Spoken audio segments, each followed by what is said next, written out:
Kita di Indonesia, sekedar contoh, bagus bahwa bagus mengucapkan contoh yang bagus. Iya, luar biasa. Untuk Indonesia bisa bermain di dalam lanskap moral environmental etik, dia harus dipimpin oleh karakter feminin. Mereka hadir ke Indonesia memberikan culture kepada nature yang buas. Ya, kemampuan kita untuk mengimajinasikan profil politik bukan untuk menghasilkan jumlah, tapi memelihara kualitas hidup. Perdebatan persaingan politik dasarnya adalah ideologi itu. Gimana harusnya seorang Indonesia itu? Pertama, specificity of case-nya ya.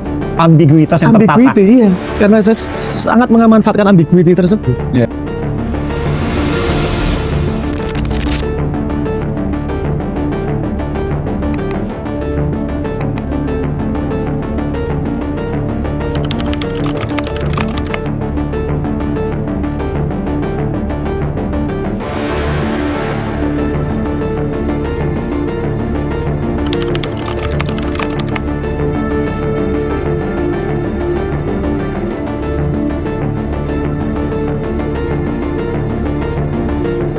Kita di Indonesia terlambat untuk menjadi pengusung moral absolut. Padahal Pancasila itu adalah manifestasi, kompilasi dari moral absolut.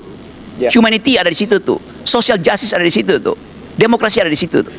Jadi apa yang jadi masalah di kita sehingga sesuatu yang sudah disediakan di dalam alam berpikir kita sebut aja bahwa nilai-nilai kompilasi. Kan Pancasila itu kompilasi dari nilai-nilai dunia yang dengan cerdas diwujudkan atau dirancang, diedit oleh Presiden Soekarno tuh. Itu yang kita sebut sebagai pegangan awal kita. Kalau Anda misalnya bicara dengan anak-anak muda Eropa, contoh mereka akan kejar kita. Satu waktu saya lagi ngopi di Budapest itu. Anak muda nawarin kopi, saya bilang Indonesia ada kopi itu. Kopi apa? Kopi Gayo namanya itu. Lalu mulai terjadi percakapan, "Yo, di mana itu? Di Aceh." Lalu secara hipotetis mereka bertanya, "Aceh kopi Gayo itu di bukit keberapa?" Bayangin misalnya. Karena dia tahu bahwa akan ada pemetaan tentang perkebunan kopi itu. Lalu dia berpikir, iya mungkin itu hasilnya kopinya bagus. Tapi bukankah itu 2 bulan lalu masih hutan? Kenapa sekarang jadi kebun kopi itu? Berapa banyak ecological footprint yang hilang karena hutan primer berubah jadi kebun sawit? Kan itu pertanyaan moral absolut kan? Untuk menghitung sebetulnya. Sama seperti Pak Prabowo sekarang ingin, kemiskinan bisa diatasi dengan memecut ekonomi sampai ke 8%. Itu oke ya. Makroekonomi bilang iya pasti akan ada pertumbuhan tuh. Masalahnya siapa yang bertumbuh lebih awal? Kalau ekonomi dipecut 8% tuh, ya pasti 1% di atas yang dipecut lebih awal. Yang di bawah akan tertinggal tuh, karena kapasitas dia untuk menghidupkan pertumbuhan itu tidak secepat yang di atas. Jadi implikasinya akan ada lagi disparitas itu. Apalagi kalau kita tambahkan, 8% pertumbuhan ekonomi itu, berapa persen kehilangan karbon untuk ditradingkan. Jadi itu yang disebut sekarang green policies atau green paradigm jadi semacam moral absolut gitu. Jadi saya kira itu sekedar contoh, bagus bahwa bagus mengucapkan contoh yang bagus. Iya, luar biasa. Saya mau lanjut ke environmental ethics sebagai binding morality or emergent binding morality. Tapi tadi contoh tentang European Central Bank itu kenapa disebut emergent binding moral? Karena tidak mendasarkannya pada Tuhan sebenarnya, tapi mendasarkannya kepada collective conscious of people, gitu. Kalau ditulis dalam kitab suci jadi absolut, gitu. Ya kan? Tapi European Central Bank contoh itu tadi adalah saya mau bahas sedikit bahwa ketika Mario Draghi waktu itu direkturnya bersitegang dengan Central Bank dari Jerman, pada waktu itu direkturnya Jens Weidmann. Dia juga bersitegang dengan Angela Merkel karena dia bersitegang dengan ECB. Itu dia mensitir nasionalisme Jerman, Mbak. Jadi pada waktu itu saya sangat kaget karena saya lihat pada waktu dia ngomong, dia bilang dia mensitir karya literatur Jerman yang namanya Faust. Ya, tulisan dari Goethe. Itu magnum opusnya literari Jerman. Kalau di Indonesia mungkin Lagaligo, nggak ada yang tahu kan? Tahu ya. Gitu. Jadi dia bilang setan di dalam Faust yang namanya Mephistopheles itu Mephistopheles dia mencoba meyakinkan raja yang pada waktu itu sedang kesulitan finansial untuk mencetak uang kertas. Jadi dia samakan Mario Draghi policy dengan si Mephistopheles itu pada waktu dia quantitative easing segala macam. Nah itu adalah contoh bahwa nasionalisme yang didukung oleh literary imaji di sebuah bangsa itu dominan keluar setiap saat di situ. Itu tapi dijawab dengan bagus sekali oleh Pak Rocky karena counternya adalah emergent binding morality itu yang mudah-mudahan bisa mensupres excessive nationalism force. Environmental ethics, saya punya tesis lagi Pak Rocky, mudah-mudahan ini nggak dibantai karena baru satu bab. Tesisnya adalah bahwa untuk Indonesia bisa bermain di dalam lanskap moral environmental ethic, dia harus dipimpin oleh karakter feminin. Saya nggak bilang oleh wanita ya, saya bilang oleh karakter feminin. Frances Gauda, sekarang sudah wafat, itu seorang scholar dari Amsterdam. Dia mempelajari karakter postkolonialis bangsa-bangsa. Pada waktu Belanda hadir di Indonesia, dia juga dipertanyakan oleh orang-orang Belanda, ngapain Anda ada di situ? Lalu mereka kirim foto balik ke Belanda. Fotonya adalah civil servant dari Belanda, gagah, mungkin berkumis. Di sampingnya adalah Raja Solo, Raja Yogyakarta, Pakubuwono, segala macam, yang digambarkan dengan perhiasan seperti orientalis elit native gitu ya. Dan badannya kecil, dan foto itu seakan-akan sebuah pernikahan. Itu bahwa manusia, dalam hal ini manusia Western, itu adalah yang memanusiakan manusia buas di Timur Jauh. Jadi antropologis ide tentang nature and culture itu adalah bahwa mereka hadir ke Indonesia memberikan culture kepada nature yang buas. Nature itu feminin menurut antropolog di tahun 60-an 70-an. Kenapa? Karena nature dan feminin itu adalah yang menseleksi. Gitu ya. Maka itu kalau ditolak sama anak Unpad sangat menyakitkan. Gitu, karena dianggap DNA-nya nggak pantas diteruskan. Gitu kan? Nah, sekarang berbalik. Nature itu adalah perawan yang sempurna. Man atau culture itu adalah racun, kanker.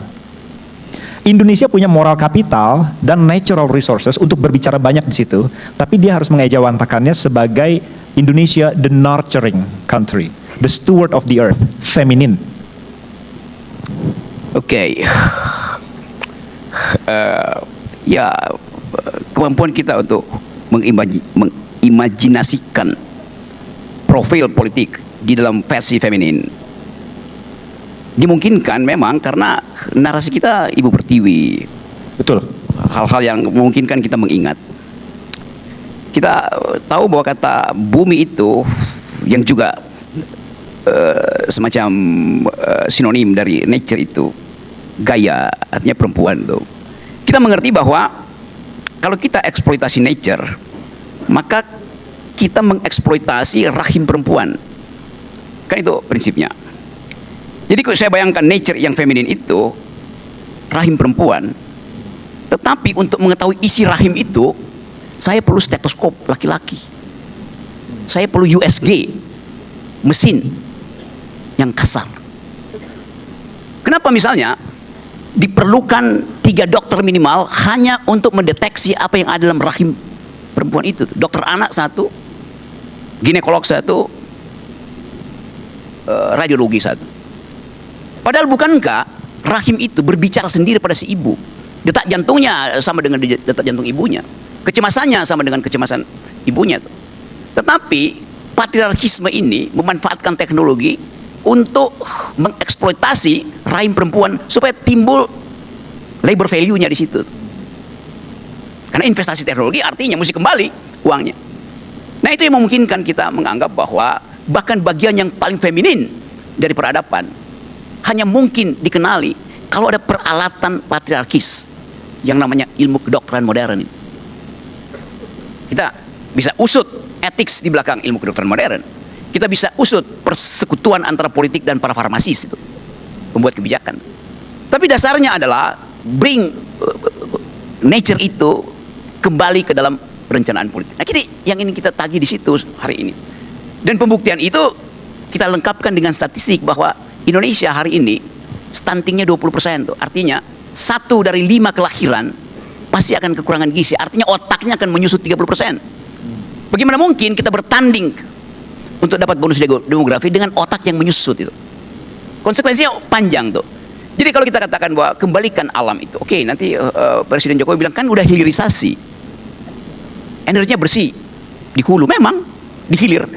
Oh ya, energi kita dihilir bersih. Tetapi bagi seorang ekofeminis dia akan uji itu, oke. Tapi kita lihat di hulu, di rahim bumi itu bersih apa tidak? Kalau pemain nikel misalnya cuma 4 oligarki, kalau pemain batu bara hanya lebih sedikit dari kesebelasan timnas, artinya di hilir dia bersih, di hulu dia kotor secara politik, karena tidak ada fair competition di situ. Jadi penderitaan kita harusnya kita paksa untuk memeriksa di mana social justice itu sebetulnya hilang, yang seharusnya tiba pada rahim perempuan, sehingga tidak ada stunting di situ. Kita semua lahir dari rahim perempuan, di dalamnya ada justice. Rahim perempuan itu adalah ilmu hukum pertama, ilmu sosial pertama untuk mengajarkan kita tentang keadilan. Tidak perlu ajarin perempuan teori keadilan John Rawls, John Locke, John Mukidi segala macam. Karena perempuan sendiri tahu apa yang disebut keadilan. Sejak hamil dia membagi hidupnya dengan calon bayinya tuh. Jadi rahim perempuan adalah universitas keadilan pertama. Rahim perempuan. Ya.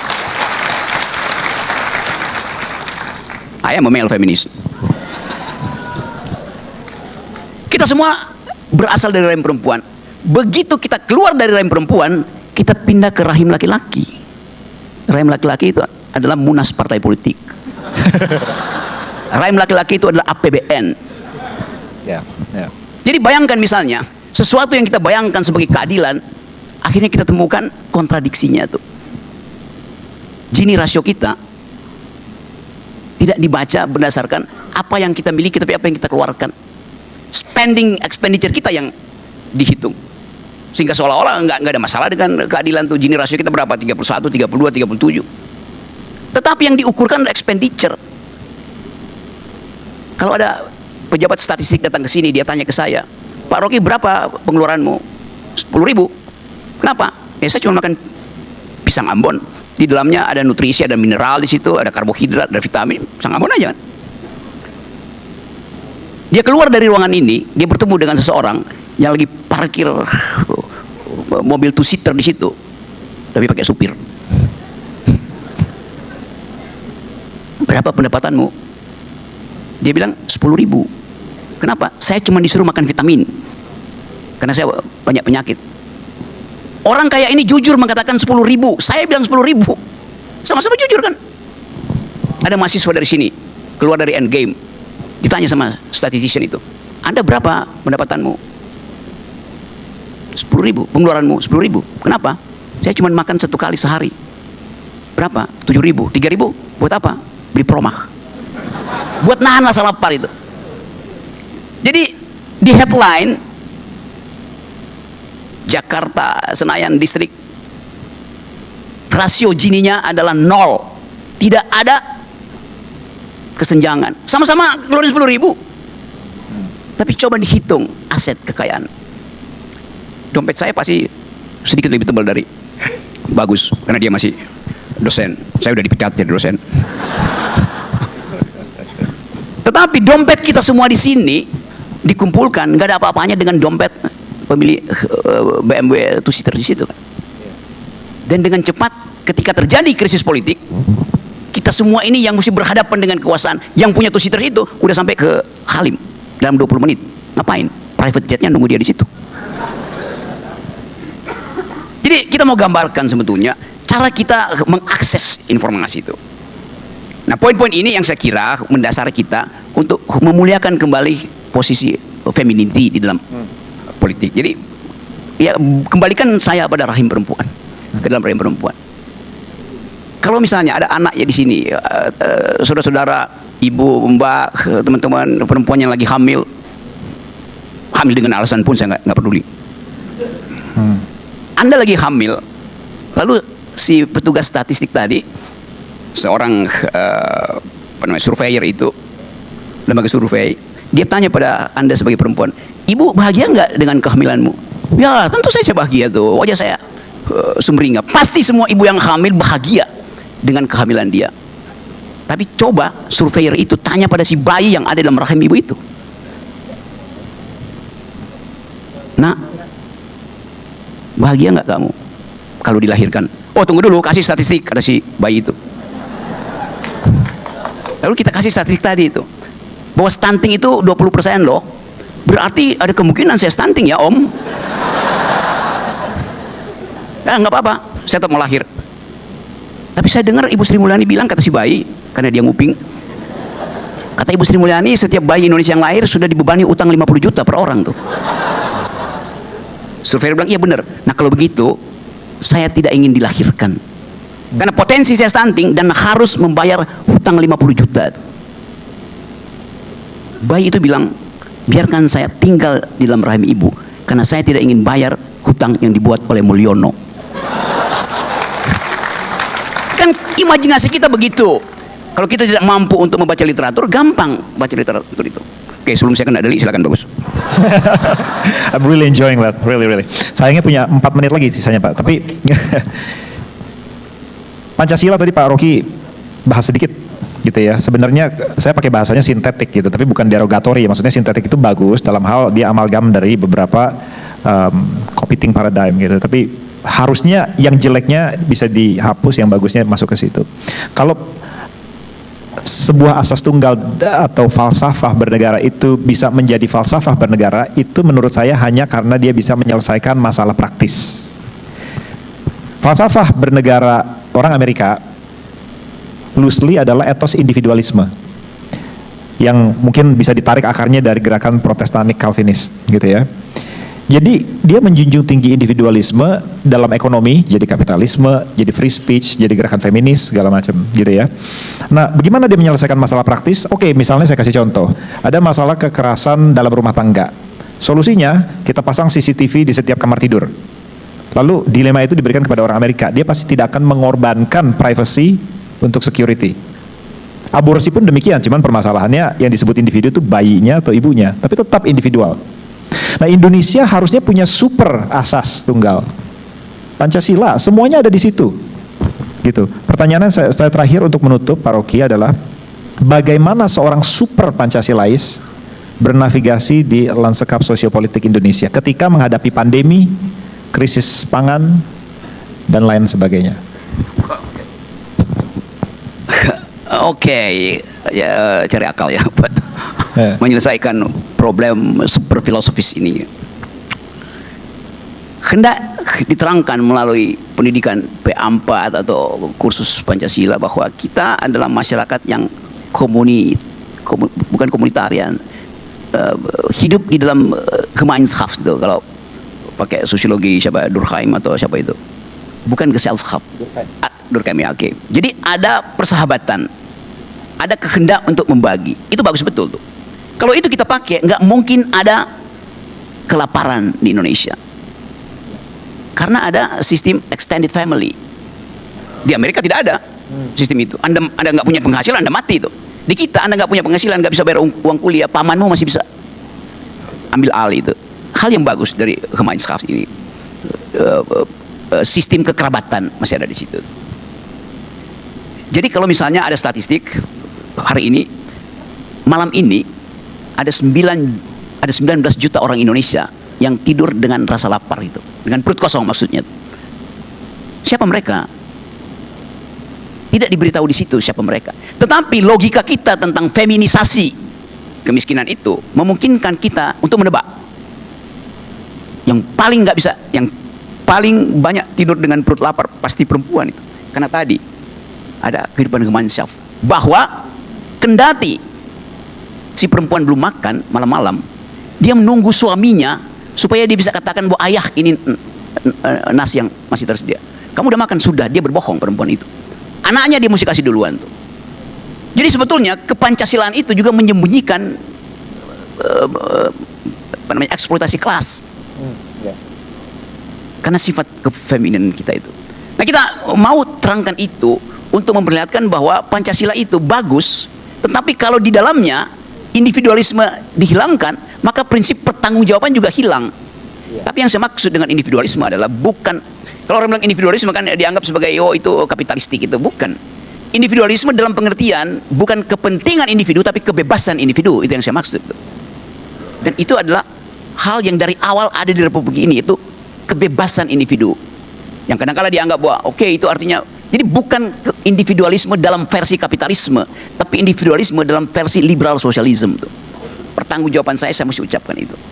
Jadi dasar-dasar itu yang suatu waktu mungkin kita bisa uraikan lebih cermat, bahwa fondamen yang kita sebut sebagai Pancasila sebetulnya di dalamnya ada persembunyian eksploitasi, dan eksploitasi yang paling berbahaya adalah eksploitasi ekonomi yang tadi saya terangkan bahwa perempuan akhirnya menerima bagian yang paling buruk dari ketidakmerataan karena keadilan sosial tidak terjadi kan. Jadi kalau kita lihat piramida sosial, di atasnya ada kapitalis, lalu ada kelas menengah, ada kelas bawah yang kita sebut proletar. Nah, perempuan itu adalah the proletariat of the proletariat of the proletariat. Proletarnya proletariat adalah kaum perempuan. Nah, itu artinya adalah hak kita untuk mengucapkan kembali janji kemerdekaan bahwa keadilan sosial itu dimaksudkan bukan untuk menghasilkan jumlah, tapi memelihara kualitas hidup kita kan. Dasarnya itu. Nah, selebihnya tentu adalah urusan DPR, MPR yang juga kita ragukan. Mampu nggak mereka melihat bahwa kehidupan sosial kita, basis kebersamaan yang disebut gemeinschaft itu hilang. Kenapa? Karena ada modeling sekarang di mana kalau tanah digusur itu tanah yang sifatnya feminin dikasih harga aja tuh, dirempang digusur di mana-mana digusur. Jadi dinilai berdasarkan prinsip homo economicus, prinsip market market policy gitu kan. Padahal sebetulnya yang digusur itu memerlukan home, dia nggak memerlukan house, karena home itu adalah kesepakatan moral dia untuk berbagi, untuk bercakap-cakap dengan tetangganya. Begitu dikasih apartemen, hilang yang disebut home itu, pindah jadi house itu kan. Jadi tesis saya adalah market ekonomi oke, boleh sebagai penanda untuk menghasilkan efisiensi itu. Supply berapa, demand diperlukan berapa itu. Market ekonomi boleh. Tetapi negara ini tidak didesain untuk menjadi market society, bedanya di situ. Market ekonomi oke, rasionalitas di situ. Tapi kalau market ekonomi menginfiltrasi wilayah-wilayah sosial, kultur, maka berubah dia menjadi market society. Negara ini tidak didesain untuk jadi market society. Nah, batas itu yang harusnya ditempuh secara radikal dalam persaingan politik. Tapi itu membutuhkan tadi keterangan-keterangan intelektual yang sempurna yang harus dipahami oleh partai politik. Sehingga perdebatan persaingan politik dasarnya adalah ideologi itu. Gimana harusnya seorang Indonesia itu kalau ada yang disebut orang Indonesia yang sempurna atau yang setidaknya sangat Indonesia, berpikir ketika menghadapi hal-hal praktis seperti itu? Apakah dia harus ke Kenduri Cinta gitu atau harus nanya ke dosen UGM? Ini pertanyaan yang sangat susah dijawab. Karena harus seperti apa?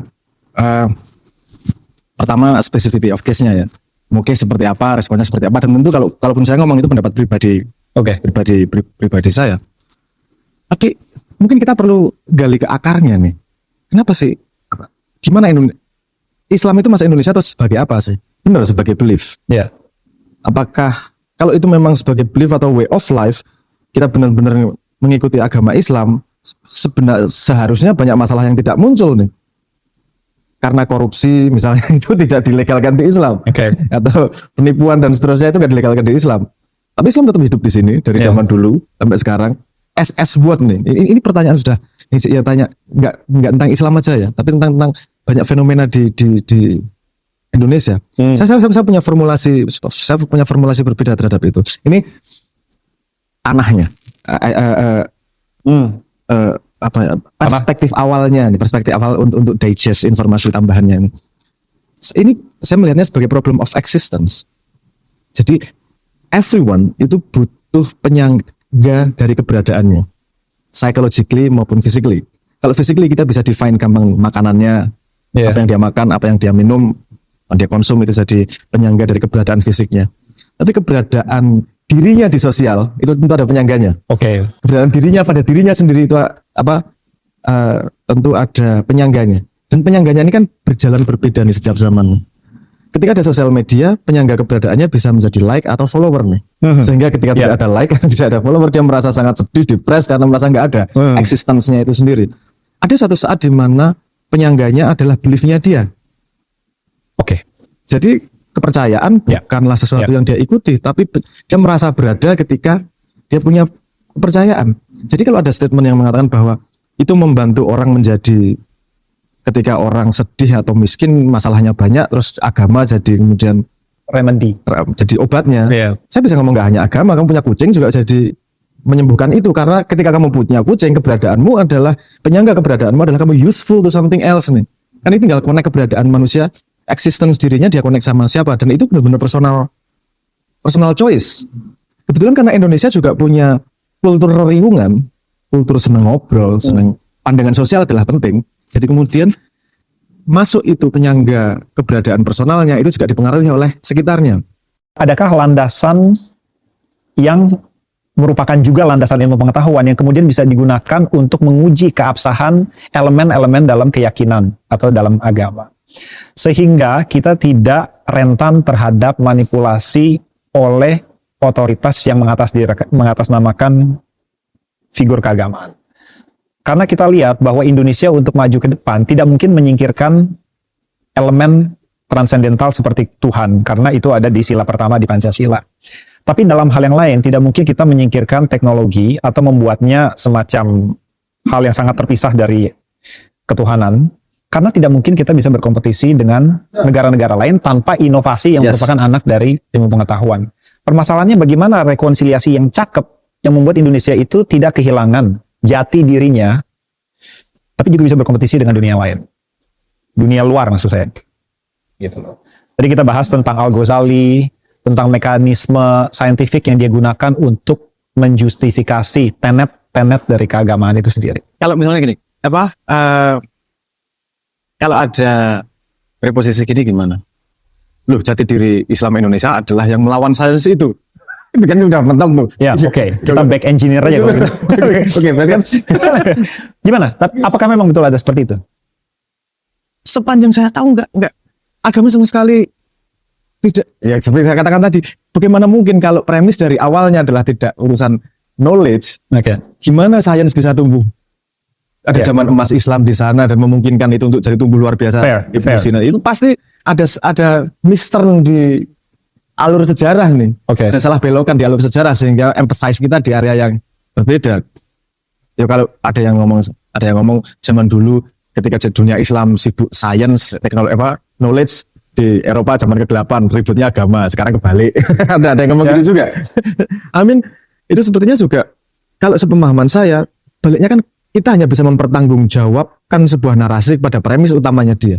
Seperti yang saya tadi katakan sebagai first citizen-nya. Kalau knowledge, kalau science first citizen-nya adalah knowledge memang. Kalau agama first citizen-nya memang manusia. Diturunkan untuk memperbaiki akhlak. Yang dites ada, yang kemudian yang menjadi manusia terbaik adalah yang manfaatnya paling banyak. Letak sains di mana nih kemudian? Orang yang pengetahuannya lebih banyak, orang yang bisa membuat sesuatu yang lebih manfaat, dia akan menjadi manusia yang lebih baik. Kan inline itu sebenarnya. Betul, saya rasa ada domain yang sangat kritikal yang bisa menjadi penghubung dua, saya nggak mau bilang competing epistemology, tapi dua cara pandang ini. Environmental issues. Sekarang dunia lagi butuh itu, climate change itu sangat, kalau menurut saya ya, adalah salah satu domain, kalau bukan domain yang terpenting di mana kedua paradigm ini harus bergabung menjadi satu kekuatan yang besar. Karena kalau kita bicara tentang efek rumah kaca, pemanasan global, sains, setidaknya sains yang saya tahu, tidak bisa mengakses etika. Dia cuma bisa bilang tentang bahwa impact dari karbon dioksida terhadap pemanasan global, walaupun kompleks formulanya itu sekian derajat. Oke. Tapi dia tidak bisa memberikan kita, di dalam domain sains itu sendiri, apa yang harus kita lakukan dengan informasi itu secara etis.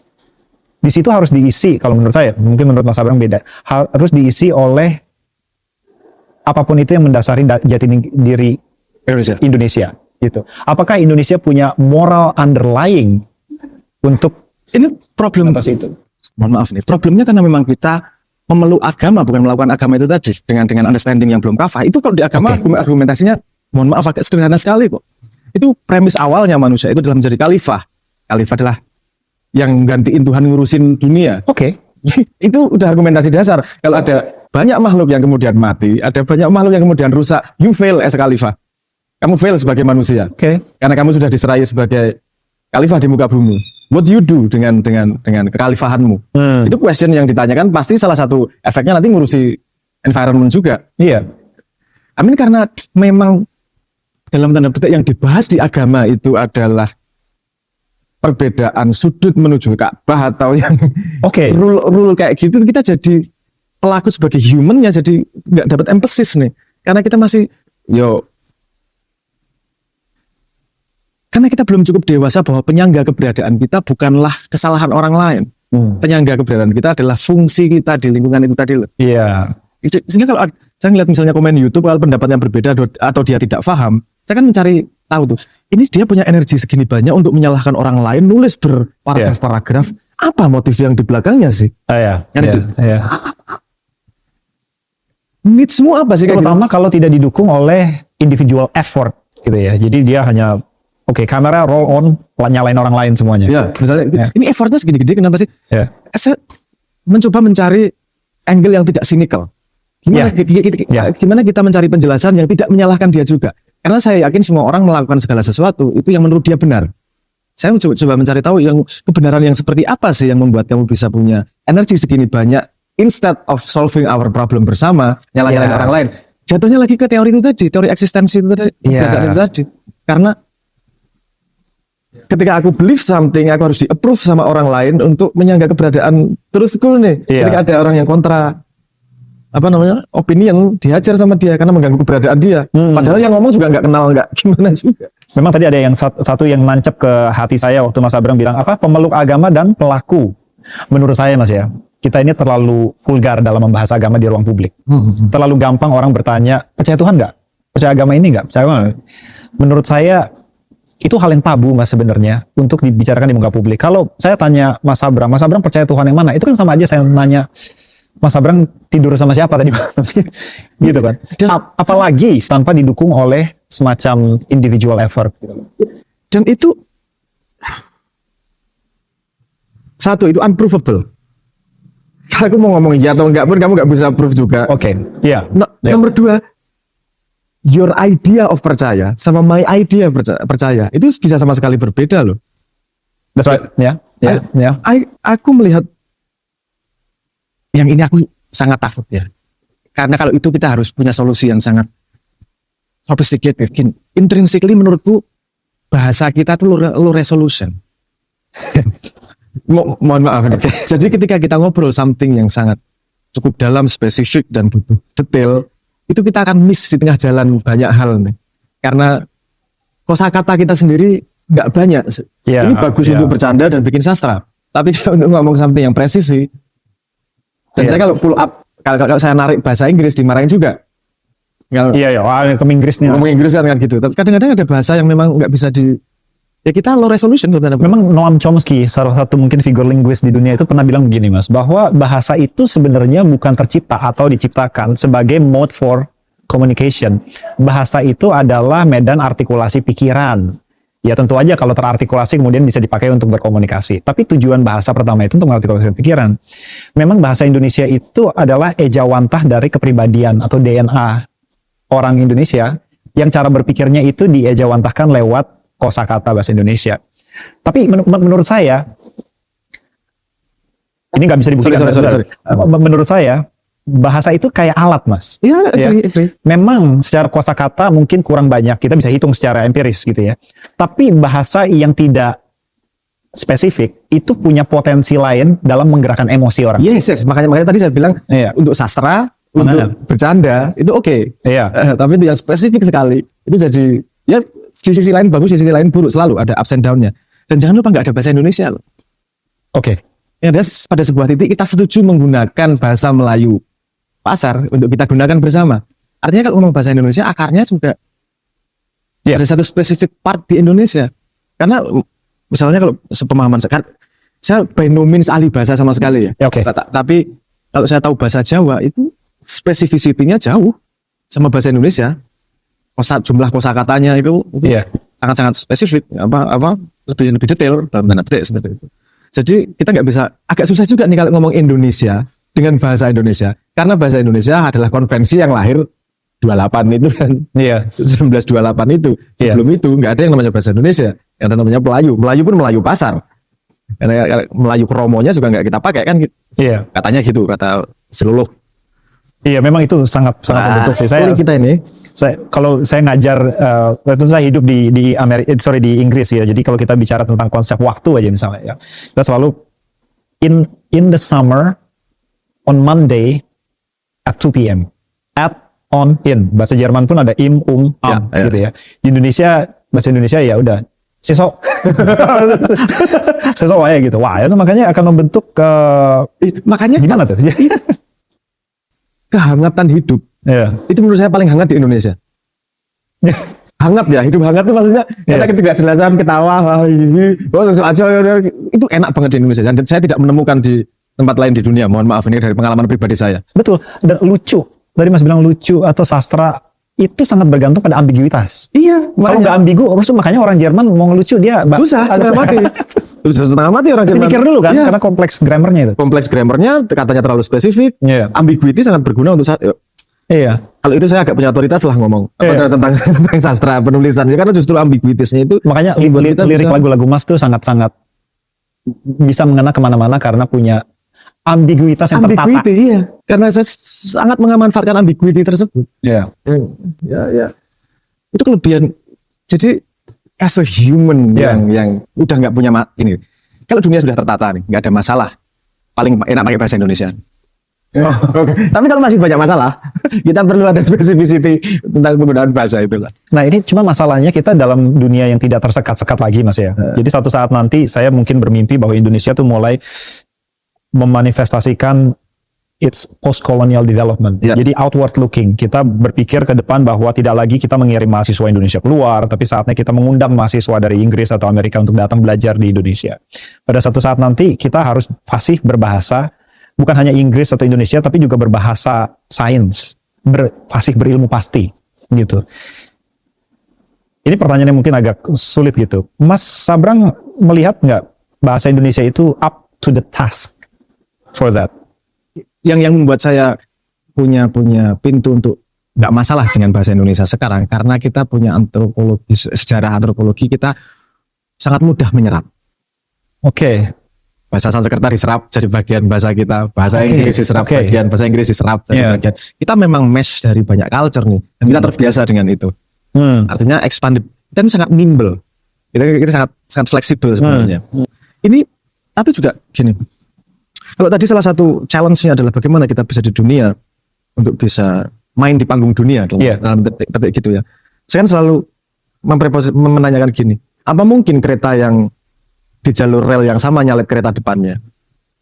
Oke. Kan nggak mungkin. Uh-huh. Kamu harus berani ngambil rel yang berbeda dengan risk-nya sendiri, tapi itu satu-satunya kans untuk kamu bisa nyalip rel di depannya, kereta di depanmu nih. Oke. Ini sound secara analogi low resolution ya. Tapi kemudian kita juga harus melihat kultur kita. Kita tuh senang megangin budaya. Maksudnya, which is nggak buruk juga Iya. melestarikan budaya. Tapi kita nggak punya discretion budaya baik atau budaya buruk yang kemudian dilestarikan nih. Oke, it's like a melting pot. Ya. Ya. Kalau kita punya misalnya tadi kriterion ya, kita punya kriterion sedikit aja. Budaya mana yang bisa di breakdown, budaya mana yang tidak perlu di breakdown. Ini akan membuka kesempatan untuk kita bisa bikin jalur kereta yang lain nih, Iya. untuk bisa. Karena kalau belajar dari Mas lah misalnya dengan first principle thinkingnya, dia solve problem dengan modern solution nih. Dengan perkembangan teknologi misalnya dengan AI dan segala macam, kita bisa benar-benar punya hipotesis yang sama sekali baru yang belum dipakai sebelumnya, tapi kita harus berani melangkah, tidak diawali dengan pertanyaan sudah contohnya gimana. Kita mau you know exactly what I mean. Gimana itu mau selalu gimana mau memimpin kalau mentalnya udah menjadi follower kan gitu. Iya, Mas, saya lihat ya memang pada suatu saat nanti Indonesia harus mengejawantahkan keberadaannya di dunia karena itu masalah eksistensial bahwa setiap individu pun harus punya meaning, value, and purpose. Secara kolektif pun pasti hal itu tidak bisa dihilangkan. Satu hari nanti dia harus bilang bahwa Indonesia itu siapa, mainnya di rel yang mana, segala macam. Kalau kita lihat contoh dari India, Mas ya. India itu sekarang saya lihat di dalam 10 tahun terakhir itu ada pergerakan yang mengarah ke sana. Dia menciptakan relnya sendiri. Dia bilang matematik itu asalnya dari India, setidaknya sebagian besar. Ya. Kalau tidak ada India, tidak ada angka 0. Ya. Oke, ya memang banyak prominent matematik gitu. The most beautiful mathematical equation in the world, eksponen I pi plus 1 sama dengan 0. Euler. Kalau tidak, yes, Muller. Kalau tidak ada India, tidak ada persamaan itu, misalnya kan. Kemudian dia investasi besar-besaran ke antara aerospace engineering dan kemudian mengirim satelit ke luar negeri. Itu sebuah kebanggaan yang sebenarnya motor emosional yang kemudian mendorong seluruh motivasi orang India untuk berlomba-lomba di bidang sains. Mengenai meaning, orang India bisa bilang begini, kalau satu saat nanti India berhenti berlaga di dunia, meaning itu kan artinya kalau saya ada atau tidak ada impact-nya atau enggak gitu ya. Jadi orang India akan berbilang begini, kalau saya berhenti berlaga besok, dunia akan kehilangan 60-70% agama dunia yang di luar Abrahamik. Gitu ya. Karena di situ dia memandang dirinya sebagai repositori agama dunia. Ya, mungkin lebih banyak deitasnya pasti. daripada warga negaranya di situ, gitu kan. Indonesia kalau berhenti berlaga besok, adakah dunia kehilangan? Oke. Ini perlu kita define bareng ya. Kalau kita menganalisis strategi India, dia tahu betul apa kelebihannya, kekurangannya, kemudian capitalizing on that loh. Yes. Kita perlu tahu nih, Indonesia tuh apa namanya? Apakah kita strength-nya di situ? Yang maksudku by apa namanya? Bikin rel baru, kita bisa bikin set of question juga yang nggak harus ngikuti India. Ya. Tapi meletakkan kita pada map nih. Kita kalau kita nggak ada, mungkin pertanyaannya bukan gitu nih. Pertanyaan mungkin dibalik nih, kan gitu. Indonesia pada rangkaian dunia misalnya, kamu nempel di mana nih? Ada tatanan dunia. Pada tatanan dunia. Kamu ngapain nih? Iya, oke. Kita Ya, maksudnya, rules. aku nggak bisa on the spot ya sekarang untuk, karena itu PR kita sekarang ini sebenarnya. Menurutku kita harus jujur untuk bisa menilai Ya. apa strength kita, apa weakness kita, apa tujuan kita, dan kita capitalizing on that. Kalau adopsi strategi orang lain, nggak buruk belajar dari orang lain, tapi ada fundamental, ada analisis dasar kenapa dia menggunakan strategi itu, dan itu cocok untuk ekologi dia, belum tentu cocok untuk ekologi kita. Kita seneng adopsi, kayak itu tadi loh mas. Mari kita kumpulkan air bekas wudhu orang sedunia. Jangan ngambil bekas wudhu dari satu dunia untuk kita buat wudhu lah, kayak gitu. Saya mau ekstrapolasi sedikit. Ya. Mungkin di situ kekuatan kita, Mas. Mungkin karena kita nih semacam kayak melting pot of ideas. Mungkin karena kita diduduki banyak bangsa, gitu. Yes. Berbagai macam air wudhu ada di situ. Kalau kita paham sedikit tentang jati diri kita yang seperti itu, maka kita bisa kultivasi itu sebagai sebuah bangsa yang mampu mengajarkan orang bagaimana bertoleransi atau hidup bersama dengan competing paradigms, gitu. Itu menurut saya sangat dibutuhkan di tengah gejolak geopolitik sekarang, terutama di Timur Tengah. Ketika orang bukan hanya tidak bisa hidup berbeda pendapat, tapi saling bantai begitu. Harusnya Indonesia punya semacam bukan hanya kelebihan jati diri, tapi juga moral kapital untuk bilang, datanglah ke Indonesia belajar tentang caranya hidup dengan berbagai pandangan hidup yang berbeda-beda. Harusnya kita punya. Good. Tapi aku bisa jadi devil advocate juga di sini. Indonesia punya tendensi untuk, kalau dari ocean, agreeableness-nya kita tuh kan tinggi. Iya. Dan Kenapa, itu, Mas? dan itu kultural tuh. Coba dijelaskan dulu agreeableness itu apa tuh? Agreeableness itu nggak seneng pada posisi Berbeda pendapat. berbeda pendapat. Iya. Tabrakan tuh nggak seneng. Betul, ya betul. Bahkan sampai tingkat parahnya, kok boleh ngelihat, kan ke Jogja kan kadang-kadang susah. Setuju ngomongnya ya, nggak setuju ngomongnya ya, sama-sama ya, daripada beda pendapat nih. Itu juga punya peran untuk terjadi kestabilannya di Indonesia nih. Karena apa namanya, kita agreeableness-nya tinggi. Tapi kita tahu juga dari statistik bahwa agreeable yang tinggi itu tidak mendorong persaingan. Dan persaingan dibutuhkan untuk menciptakan nilai. Persaingan dibutuhkan untuk Iya. progres, untuk filtering dan seterusnya lah. Nah, menarik ini Iya, kalau iya, Indonesia. iya, iya. Karena memang kadang-kadang kita sangat bingung sih membedakan sopan santun dengan perbedaan pendapat ya. Jadi iya, karena mungkin otoritas yang sangat menjadi baku di kepala orang Indonesia. Ini sebenarnya saya bicarakan gini, kita tuh nggak bisa membedakan self sama ideas. Jadi ketika idea ditabrak, orangnya tersinggung. Oke. Karena itu dianggap sebagai self. Loh, idea lahir untuk hancur memang. Lahir untuk ditabrakkan sehingga kita bisa get the best of many people's idea. The best idea selalu kawin dari banyak kepala, bukan hanya dari satu kepala. Atau ketika idea diserang, yang tersinggung Self-nya yang orangnya, diserang. selfnya yang merasa diserang. Kita sendiri belum punya, menurut saya pendidikan kita belum membuat disiplin itu, bahwa ada diferensiasi loh antara idea sama self. Bahkan Jawa sendiri, kalau saya nyambungin, wisdom dari dulu udah nyiapin untuk itu. Ada kalimat yang namanya mati saat jroning urip. Mati ketika kita masih hidup. Apa sih yang mati? Bisa ada yang mengartikan egonya mati. Ego mati setiap saat. Ada ideas yang mati setiap saat. Tapi kita masih hidup loh. Artinya itu menurut saya pembelajaran bahwa idea itu mati kapan aja nggak masalah. Ego tuh nggak usah dipertahankan sampai mati, karena butuh egomu yang mati berkali-kali untuk mendewasakan dirimu menjadi Ini ngomong sama Mas Azra ini seakan-akan saya mati berkali-kali, hidup lagi mati. Idenya gitu. Jadi ya kan sepemahaman saya, that's how progress works. Yes. idea dilempar, ada better idea diajar, dikawinkan sama ide. Mungkin dari 100 part idea yang dilemparkan 50 part jelek dikawinkan sama ide yang lainnya. Tapi melting